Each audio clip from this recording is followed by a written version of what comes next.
Welcome to the Widowed Parent Podcast with your host, Jenny Lisk.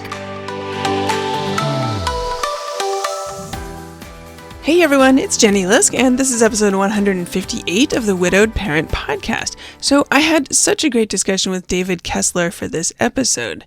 And David is one of the world's foremost experts on grief and loss. And he also has had two very personal losses. The death of his mother when he was just 13, and the death of his younger son when his son was 21. And David's just come out with a brand new workbook, and in our discussion he shares so much of his wisdom from this workbook and from his personal experiences as a griever and from his lifetime of work as a grief professional. Plus, David shares how his first impression about funerals actually came from watching Gilligan's Island when he was a kid. I know you'll find David's insights so worthwhile and his workbook invaluable, so I encourage you to check it out. Before we jump into my discussion with David, I want to let you guys know some news from here. So first, if you have not yet checked out my latest book, Widowed Parents Unite, please head on over to the website at widowedparentinstitute.com or look for it wherever you buy your books. There are contributing authors, 48 different contributing authors have contributed essays, short pieces, easy to read, one per week, 52 tips to get through the first year. And if you're anything like me, you're probably buying yourself holiday gifts now, and I will say it would make a great gift. Also, I've gotten a ton of great listener feedback on recent episodes, so please do go back and have a listen in case you missed any of them. People have been asking for more discussions about difficult situations and complicated relationships with their late spouses, and several of the episodes this fall were with guests sharing their experiences along these lines with us. All right, that's all the news from here. Let's get on with the show. Support for this podcast comes from BetterHelp. You can talk with a licensed professional therapist online, anytime, anywhere. Visit betterhelp.com/widowedparent to learn more and get 10% off your first month. That's BetterHelp, HELP.com/widowedparent. I hope you'll check it out. My guest today is David Kessler. David is one of the world's foremost experts on grief and loss. His decades of experience with thousands of people on the edge of life and death has taught him the secrets to living a happy and fulfilled life, even after life's tragedies.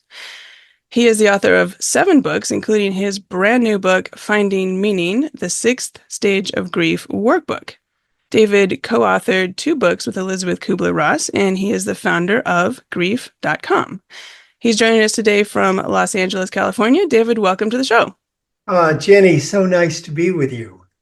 Thank you for being here. I've really been looking forward to this for all kinds of reasons, including I want to hear all about your terrific new book, which again is the workbook about finding meaning, the 6th stage of grief.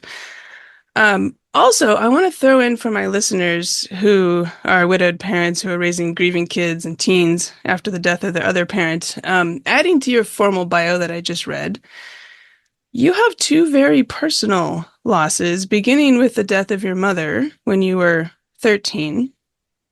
And I wonder if you could tell us, if we could start there, maybe tell us a little bit about your life before your mom died, and then tell us what happened there.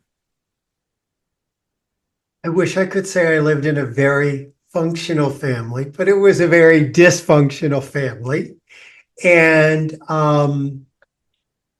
lots of challenges there. And I always say people grieve in character.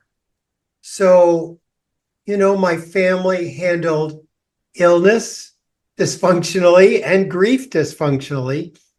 I would just say, as a child, we learn from our parents. Like sometimes I'll ask people, especially, just where were you taught grief? Who taught you how to experience loss? My answer is when I was young, our phone rang, my mother answered it. I heard her fall to the floor when she found out her mother died. My father picked her up, picked that she was in tears, picked the phone up, hung it up, and it was never mentioned again. Really? Wow. That's imprint number 1. And how old do you think you were approximately? 6, Okay. All right. So that made a big impression. Absolutely. Decades later, still telling that story. So a Yeah. big impression. Yeah. The other thing is, my other way I learned about grief is there was one time on Gilligan's Island Oh, that was that the best show. Mr. Wasn't that the best Howell show? yes, Mr. Howell became missing and was presumed dead, but he was actually on another part of the island and came back to watch his own funeral. Oh, And which they say dead people do. Who knows? I don't. Um, but I saw Mrs. Howell crying and saw a funeral. And Gilligan's Island taught me what a funeral I thought looked like. So interesting. that's how I was prepped for the grief of my mother. My Okay. mother, my mother was very ill. She had to go into a hospital a few hours away from where we lived. And I dealt with a lot. At the same time, we were across the street at a hotel. There was a fire that broke out. Everyone was evacuated. I watched the fire trucks pulled up. It was like, for me at that point, it was an interesting event. I like, here's some adventure. There's a fire trucks. Hmm. I'm a 13-year-old kid. And at that moment, um, shooting began. And so it is now considered one of the first mass shootings in the US. Really? So it went on for hours. I saw many people everywhere from police officers to hotel guests. Then my father got us back to the hospital. I would also tell you, you had to be 14 to visit. I was 13. Oh, and she was in the ICU, right? She was in the ICU. And back then, families were considered, even my father was, it was considered a interruption to the healing process. Huh. So there was no sort of what we would do now in palliative care or end of life going, let's give the family a goodbye. Right. And this was, if I can interrupt, I think around 1972. 73, Okay. All right. right at the beginning of 73. And I will also just say, since we're talking dates, I remember New Year's Eve walking into my mother and kissing her and telling her, this is going to be the year that you get better. Oh. And obviously, a couple of weeks later, it proved to not be true. But I think I probably had a good decade before I could really experience New Year's Eve. Mm. Yeah. It's sort of, I mean, we all know how grief really messes with the holidays. Mm. So the only piece of grief advice I got as a child was from another family member of an ICU patient who I had sort of befriended. And she told me to stay strong, Huh. which I always think of stay strong as don't have feelings, take care of everyone else. Mm. And especially for a man, it's like man up. Well, right. And you were 13, so you were probably, did you get any of that man of that? Well, I guess your dad was still alive. If you're, My dad was alive and he was never going to discuss grief. I brought the subject up a couple of times. mm, Wouldn't go there. mm, Wouldn't go there. So there was I often feel like my life and work is a reaction mm. to, my childhood. We're a product of our childhood in ways we like and ways we don't like. But boy, got nothing. Got Yeah. nothing.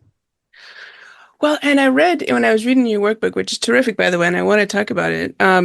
You mentioned that you felt for years like your mother had abandoned you, and it was only when you got a little bit older and you decided to rewrite the story from a couple different perspectives that you started reconsidering that story. I wonder if you could tell us about that.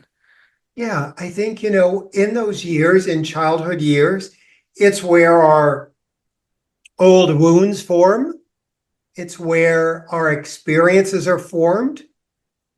Everything from no one said, honey, that's Gilligan's Island. It's a Mm, T. I mean, that's where we form our thoughts. And I had the conclusion in my mind that became my reality that my mother had abandoned me.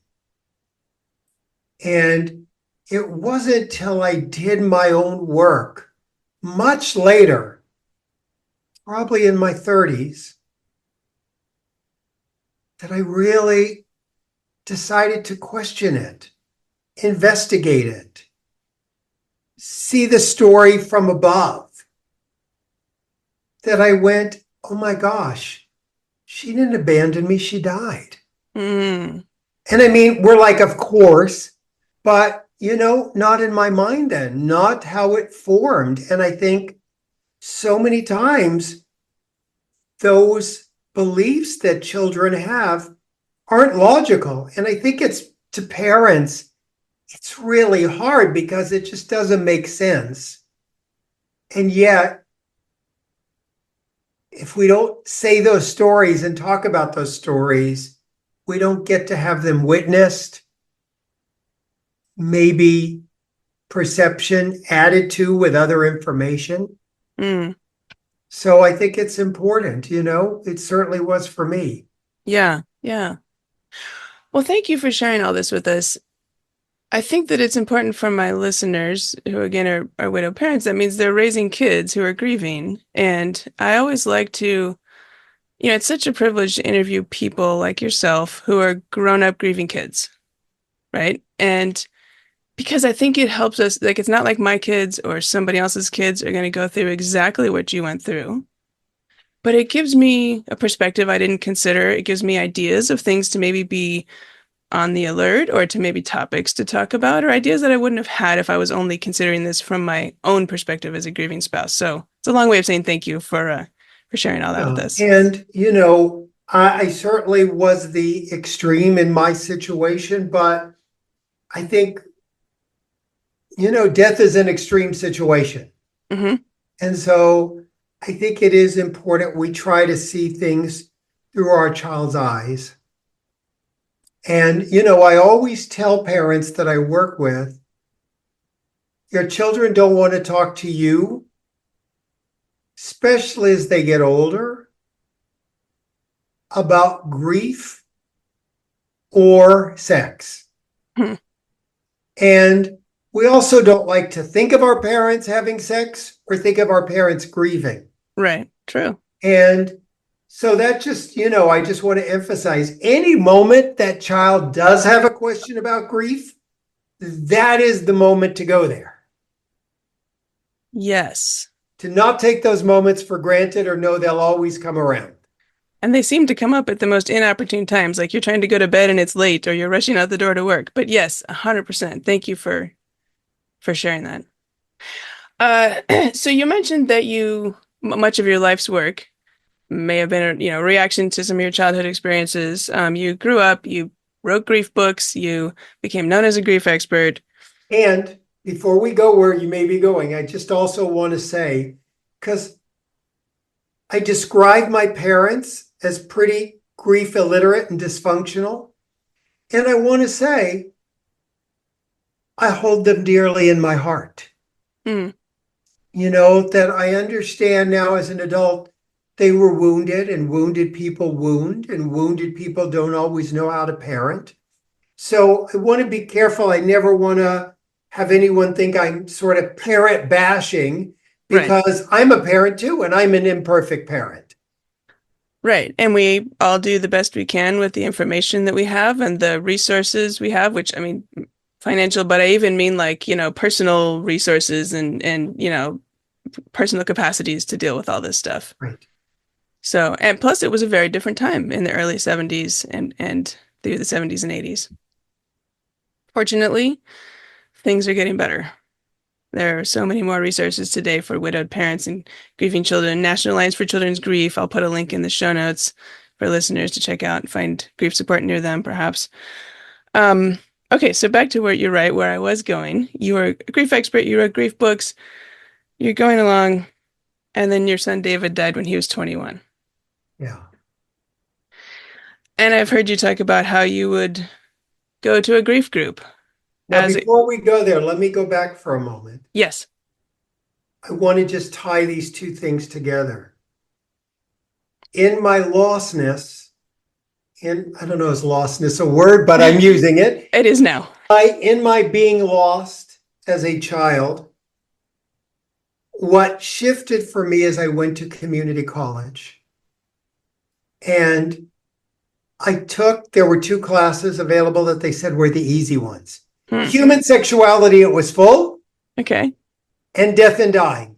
Those were the easy and ones? Everyone was like, oh, you're going to have to take the death and dying if you want an easy. And inside I was like, yes.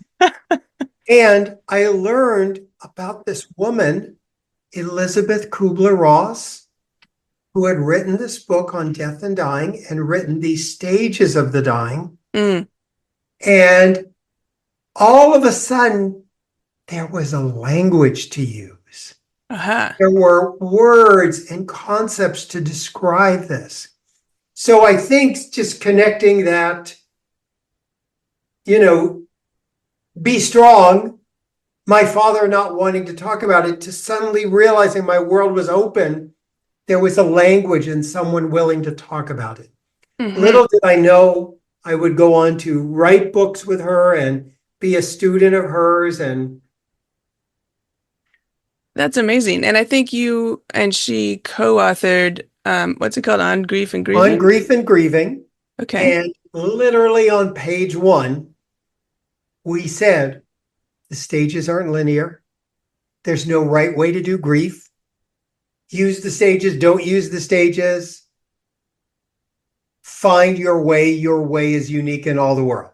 And so it's fascinating now, 20 years later, when people go, they start telling me the criticism of Kubler-Ross's stages, I'm like, did you read page 1? Like page 1, we agree with you.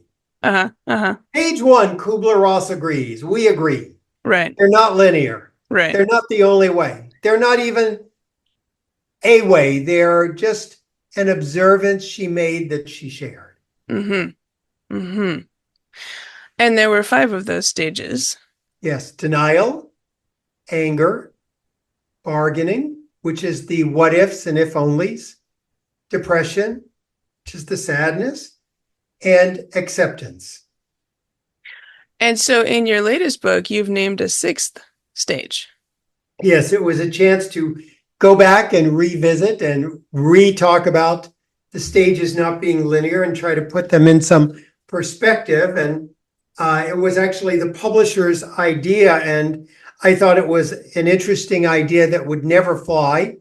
And I was so honored that the Kubler-Ross family and foundation gave me permission to do that and to add a 6th stage and go back and talk about them.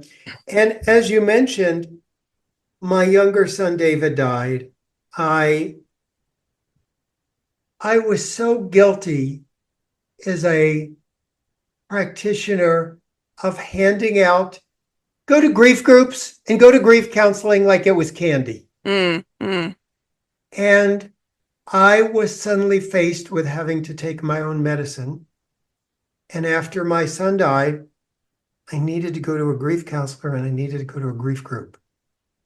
And I walked into a grief group. By the way, 3 times it took me to get in one. Okay. 3 times. You mean like because there wasn't space or because you were bucking? Oh, there was traffic. I live in Los Angeles. There's always going to be traffic. Yeah. I couldn't find a parking place. Okay. So you turned around and went home? Oh, both times. Okay. The 3rd time I got in and I had a cap on. I had taken my contacts out. So I was wearing my glasses and I had to sit in a room with my books 5 feet away from me. Oh my gosh. And I couldn't say, that's me, I'm the grief person. I had to be the father that buried a child. Yeah. And I wanted to write people a letter saying I had forgotten how bad the pain was. We work in this space and we know grief is painful. But someone said to me, the pain of grief is a little like the pain of giving birth. When you're in it, it's like unbearable. And years later, it's bearable. You live through it. People are But willing to have another child and go through it again. yeah, the intensity of it is just really hard. And I've never Yeah. given birth, so I'm just repeating what someone said. No, I hear you. And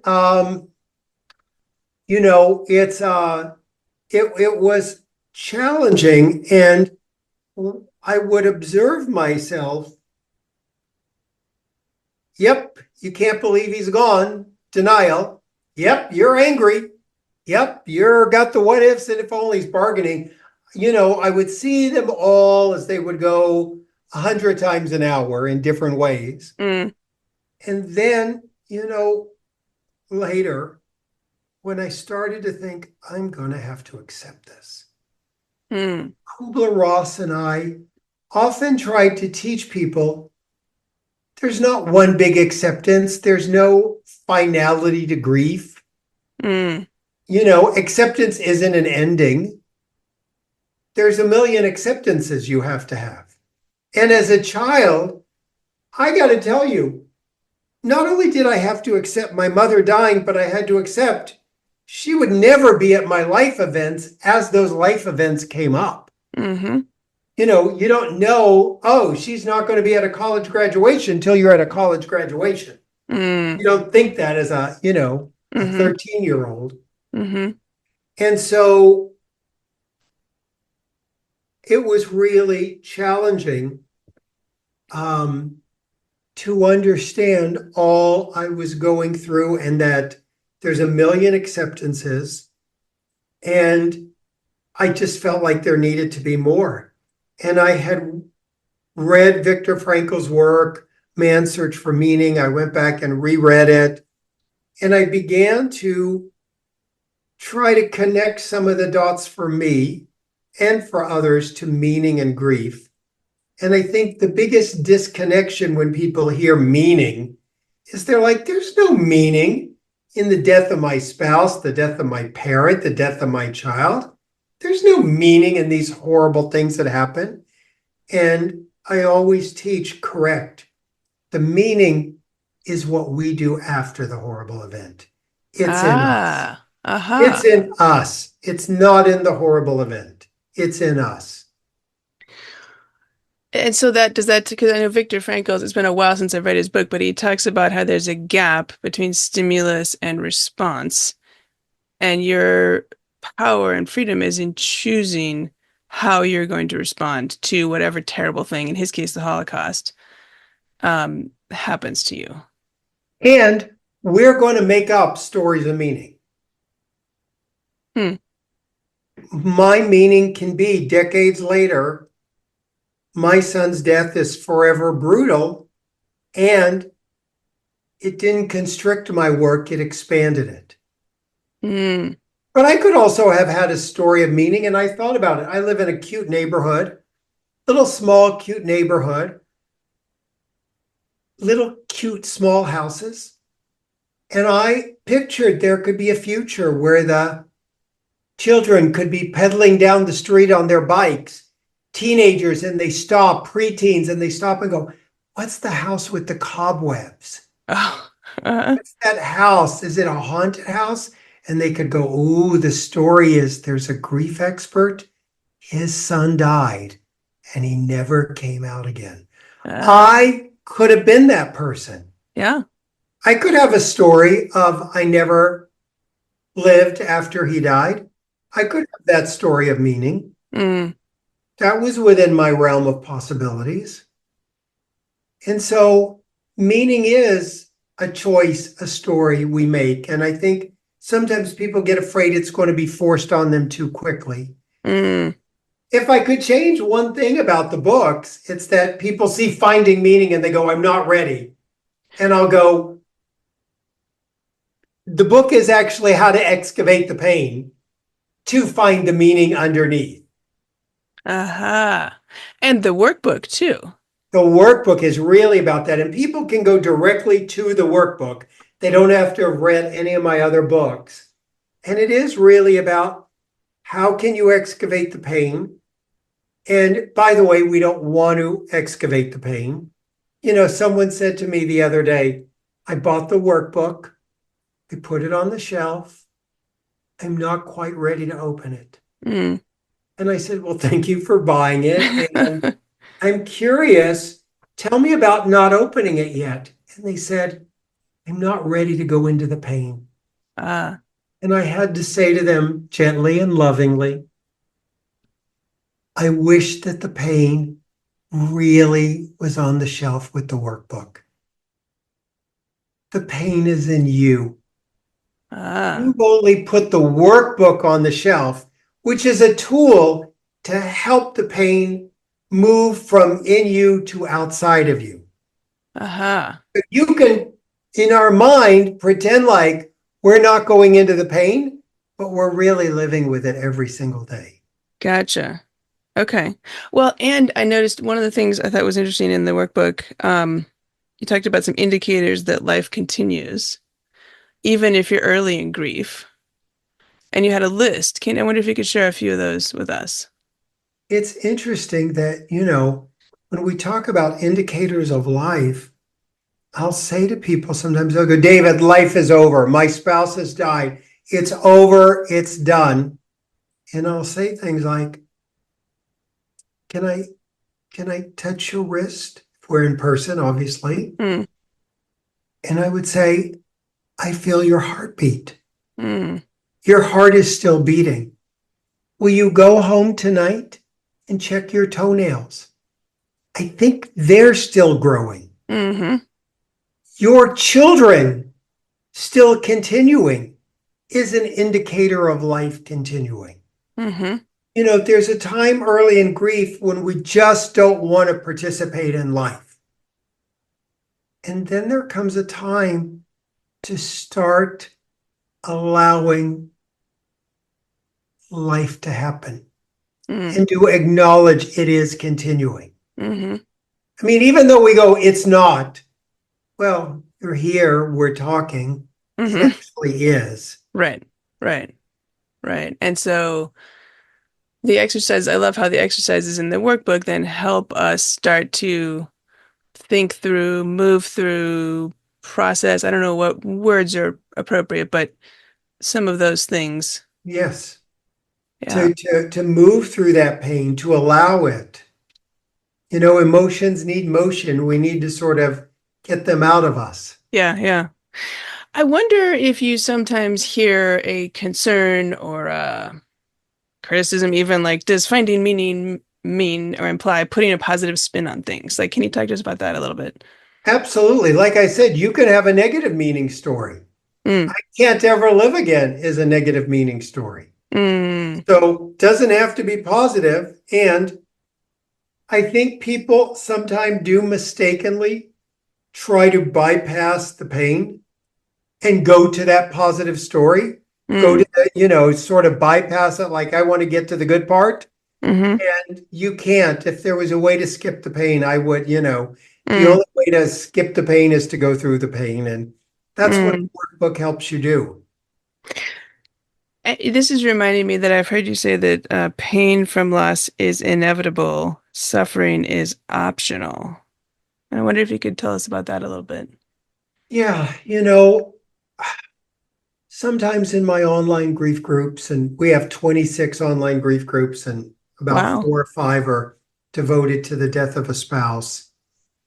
And because, death of a spouse is different if you're at 40 or 80. So For that's why sure. we have I'm many different groups to them. I'm sure my listeners are very familiar with maybe having gone to a Yeah, spouse loss group with everybody being several decades older than them. yes, absolutely. And so we wanted to have that be a bit different and have moderators who are closer to those age groups too, who Mm, have gone yeah. through it also. And, um, you know, we do have to walk through that pain.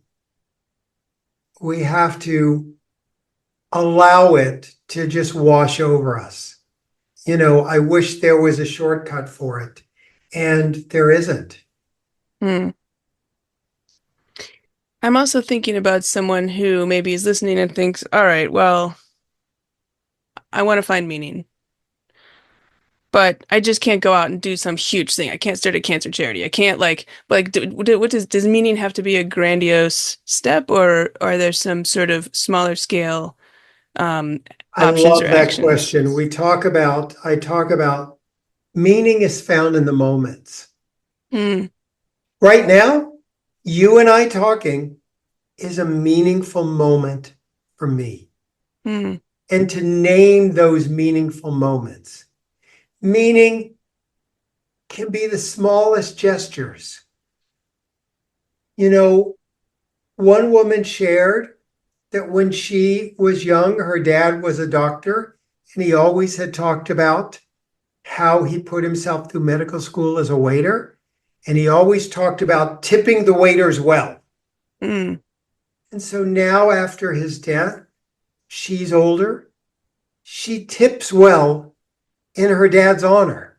And that's a It's very like everyday thing. everyday gesture of meaning. Yeah, I love that. It doesn't have to be the charity, the 5K walk, any of those things. Right, right. Which are also terrific. I went recently to a 5K walk that someone started as a breast cancer fundraiser. Absolutely. Um, so, right. Okay. So I'm hearing that it's small, large, everything in between. Um, and clearly starting with anything big is probably far too overwhelming. Far too overwhelming. And it never even has to get to anything big. It could stay forever. I've heard you talk about how living a life that honors your son is provides meaning to you. Absolutely. You know, just this idea of how I show up is, I hope a gift to him and meaningful to me because of it. Mm, I can go deeper into people's pain. I can sit with them in more excruciating pain now. for sure. And look, I always talk about meaning. It isn't worth the cost. You don't have to understand it. Mm, I'll never understand why someone had to die, but they did die, but I'll never understand it.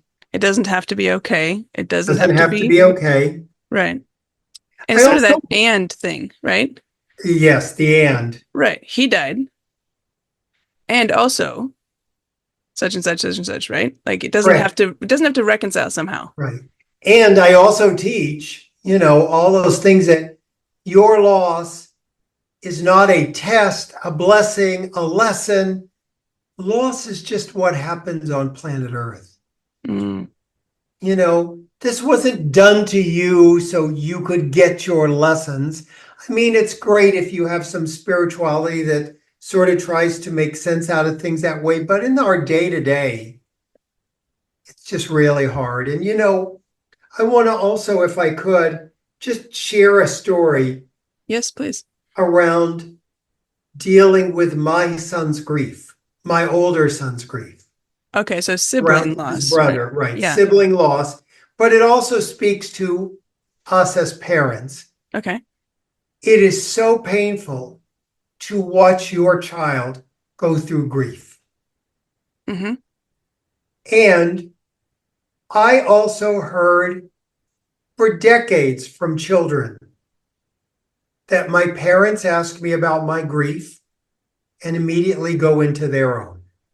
Oh, And interesting. I got to tell you, even me knowing that, I would go, okay, he's coming over, focus on him, focus on him. And I would go, how are you doing? I mean, it's really hard to Yeah. do that, to Yeah. not go into your grief as you're asking how theirs is. But so painful to see our children grieving. My son, when he was probably 22, 23, maybe a year or two after his brother had died,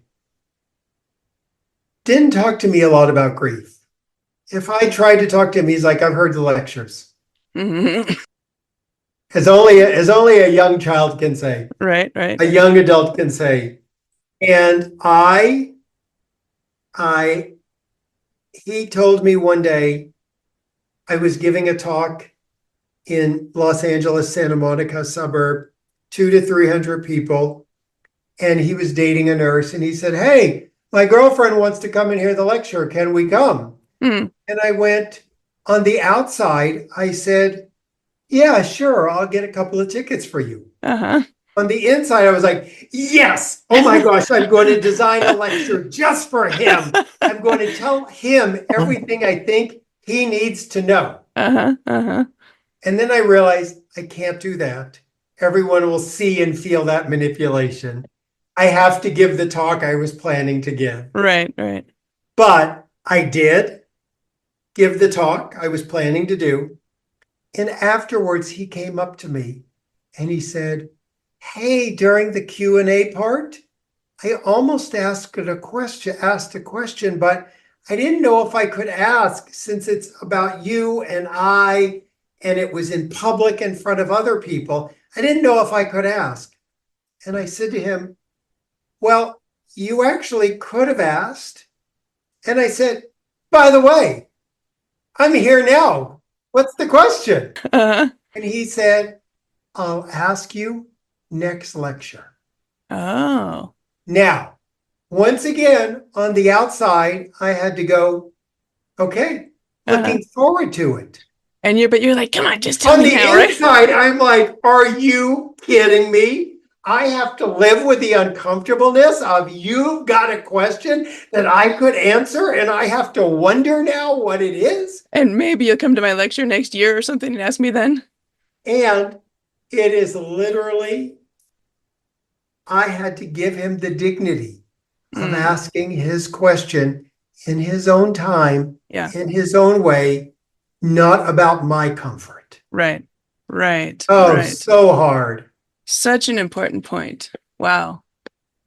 Well, and that's reminded me, I think that one of your goals with grieving people you work with in general is that somehow at their own pace, in their own way, they will learn to live with more love than pain. And I wonder if you could talk about that, and particularly how the workbook maybe could help us with that.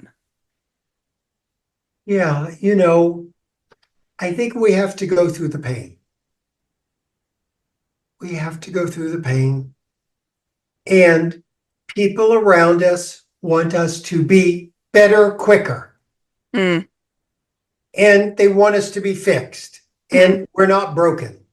Mm. And we have to go through it in our way. Even if the person who's telling you that is a widow themselves, you had a different spouse than them. You have to do your grief. You had a different upbringing.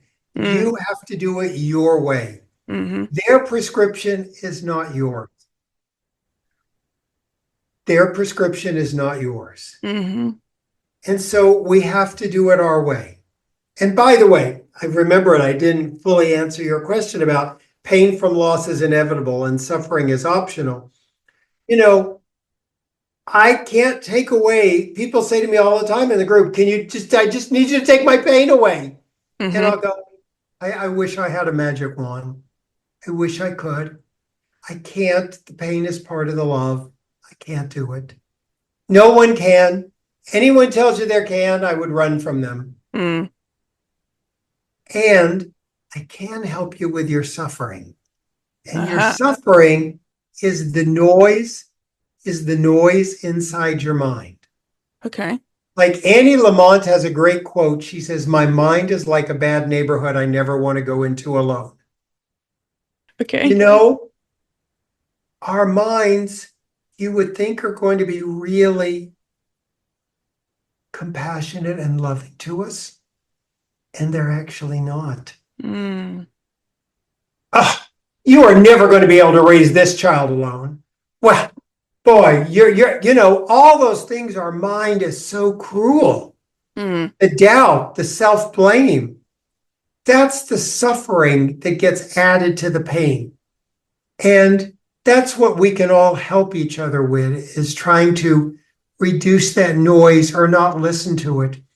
And that noise can come from ourselves, can come from our parents, can come from other people who are giving us advice, all the shoulds, sometimes I'll say to people, it's hard to heal when you're judging your grief. Mm. And they'll go, well, I'm not judging my grief. And I'll go, but you're saying you should be further along, which means you're in the wrong place, which means you're judging yourself. Judging. Yeah. Anywhere times those shoulds come in, We right? don't realize how much those shoulds are that. And by the way, whenever people hear the word healing, sometimes people go, I don't want to heal. I always tell them healing means the event, the loss, the death no longer controls you. It doesn't mean you get over, you forget. There's no forgetting. Right. But it means in time, I don't make decisions from that loss. I make decisions from the now. I've heard you say that healing occurs not when grief gets smaller, but when life gets bigger. Yeah. The pain that I had around my mother's death, a nephew, a younger son,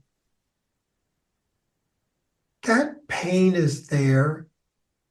It's, I often talk about grief is a few different things. It's like a rock in my pocket. It like some days it really hurts and it's really heavy. Other days it's just there and I might even want to reach in and touch it and connect with it. And grief is, of course, love. And, that grief, we can't make it go away, but we can grow around it. We can become bigger than it. So along those lines, can you tell us a little more about the workbook? If we pick it up, like what can we expect in the workbook? First of all, the first thing I want to say, I've already told you about it, is the moment you have a successful book that you're turning into a workbook, someone will throw an AI workbook out there. Like a spam garbage copy, like trying to steal your Like where people write in and say, I got your workbook, and in the middle you quit talking about grief. And I'm like, it's an AI version. It's not even me. Right. And they can use the same title. They can use the same subtitle, just a different author. So I say to anyone, when you're looking for the workbook, please look for David Kessler as the author. Right. Now, but with that, I do sort of say to people, I've had some great co-authors, whether they're Elizabeth Kubler-Ross or Louise Hay. The co-author of the workbook, I'm really excited about. The co-author of the workbook is the person who does it with me. This is like, I want this to be like I came over and we're sitting at your kitchen table doing this together. Yeah. We're just doing bits of the workbook together.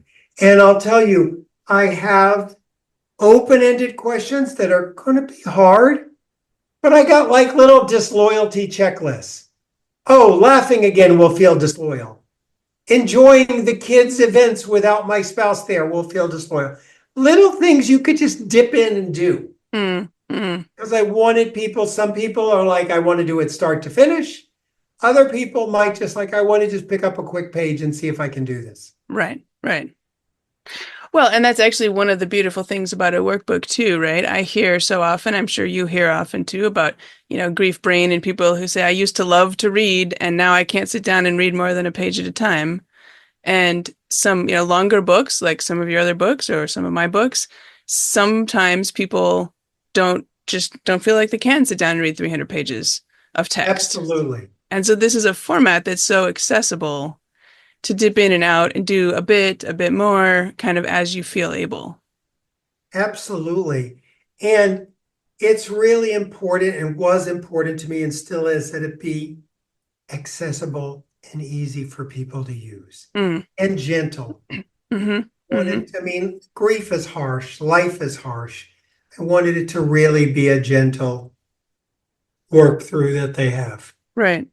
And I'm looking at it here. I know listeners can't see this, but I do think it's also important to point out that this is not a like a blank journal with a couple questions at the top of the page. It's much more substantial than that. Absolutely, because I wanted it to be like if you hadn't read the original book, you can still just start here. I'm Exactly. going to give you the explanations. It's a book and it's a workbook. Right. Right. You know, yeah, we've all, some people have created wonderful journals, but they're not workbooks. Mm, So, right. just like you said, it's more than here's a quick quote, now write about it. It's Right. Right. Right. really detailed questions. And people are coming away telling me now that it's been out a bit that like, oh my gosh, I never realized how that was a place I was stuck or how I needed to see that differently or where I needed to really go a little deeper, that the questions hopefully tease out information for you to help you. And, I also, as you know, I have a grief certificate program and I've been training therapists for decades. These are a lot of the tools that I'm giving that, also therapists have told me, like, if they were lucky, they got a little grief training Mm, and, that carries them through maybe the first 3 sessions. This book can be not only something you can use directly as a person in grief, but if you're a helper, these are great questions and things to sort of, if you've got a friend who's in grief, not only mm, could it be a great gift, but it could help educate you on mm. what they might need. Right. Right. Good point. Good point.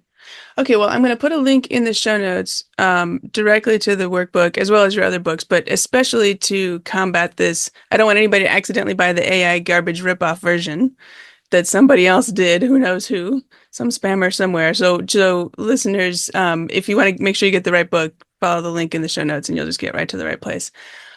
Before I let you go, I want to hear a little bit about your grief groups and what kinds of things you offer there that might be of interest to my listeners too. Yeah, the group is called Tender Heart Support, and I'm on there multiple times during the week. I don't do one-on-one work. I am just online with folks now.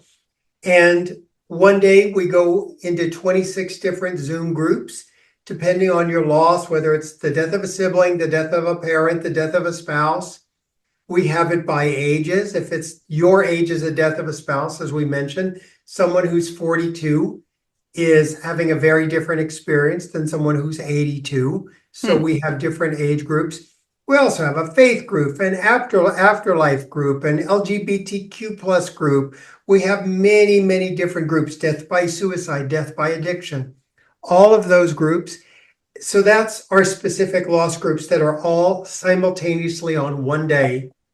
Another 2 days during the week, you get to see me working with people one-on-one so that you get to understand how that happens.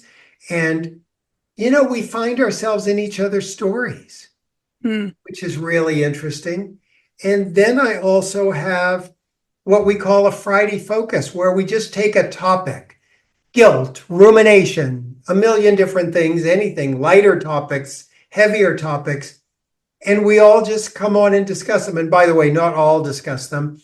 When people hear I have a group, they think it might be 6 people. It's hundreds of people. Ah, okay. And you can either be up front talking or in the background unseen with your camera off, because there's no right way to do group Mm, grief. And so on Friday, when we have these Friday focuses, you don't just get to hear my opinion on grief. You get to hear 20 other people who volunteered to talk that day, to hear mm, different ways we do grief. hmm. And someone says something you needed to hear that you didn't even know you needed to hear. Yeah. Oh, I'm sure. Yeah. Well, that all sounds terrific. So I'm going to put that in the show notes too. Um, gosh, I think we could keep talking about this all day. You have such a body of work and knowledge and expertise, as well as the personal. I really appreciate your sharing the personal reflections and experiences from your perspective as a grown-up grieving child and a grieving father, as well as all the work you've done. I want to ask you just one more question here, if you don't mind. If you could say one thing to widowed parents, what would it be? The best thing you can do for your kids is do your own grief work. Mm, I think as parents, we're like, please help my kids. right. And the best way to help your kids is to help yourself. to demonstrate and model healthy grieving, to show your children two things. You grieve fully and you live fully. Mm. They should see you cry at times, but not every tear should be with them. Mm-hmm. They should see how much you're living, because life continues on. They need to see those two things. Yeah. Thank you so much. I think that's a beautiful place to end. So my guest today is David Kessler, author of many grief books, including his most recent, Finding Meaning, the 6th Stage of Grief Workbook. So David, where can listeners find you and find your books if they'd like to learn more about your work? Grief.com is a wonderful place. They can also go, if they want specifically to make sure they find the book, link on Amazon or their local bookstore or Barnes & Noble. They can go to griefbook.com. Okay. I'm also on Instagram, and I'm actually on TikTok now, believe it or not. Oh, nice. So I'll have to your find you children there. can tune in. Uh-huh. I'm under the name in Facebook. My name is I am David Kessler. David Kessler was already taken. Oh, man, I really? had to be I am David Kessler. Gotcha. Okay. All right. That's Well, my handle. Good. Well, I will find your TikTok link and the others and put them in the show notes too. I will connect with you on TikTok. This has been so great, David. Thank you so much for speaking with me today. Thank you for all you do. I really appreciate it. And you're just a gift to the world. So thank you so much. Thank you so much. I hope you enjoyed my interview with David Kessler as much as I did. You can find show notes and all the links at widowedparentpodcast.com. Look for episode 158. And if you're finding the Widowed Parent Podcast helpful, please consider supporting the show. It's easy. Just go to buymeacoffee.com/widowedparent. That's buymeacoffee.com/widowedparent. As always, thank you for listening. And until next week, remember, you've got this. Thank you for listening to the Widowed Parent Podcast with your host, Jenny Lisk. Connect with us on social media and at widowedparentpodcast.com.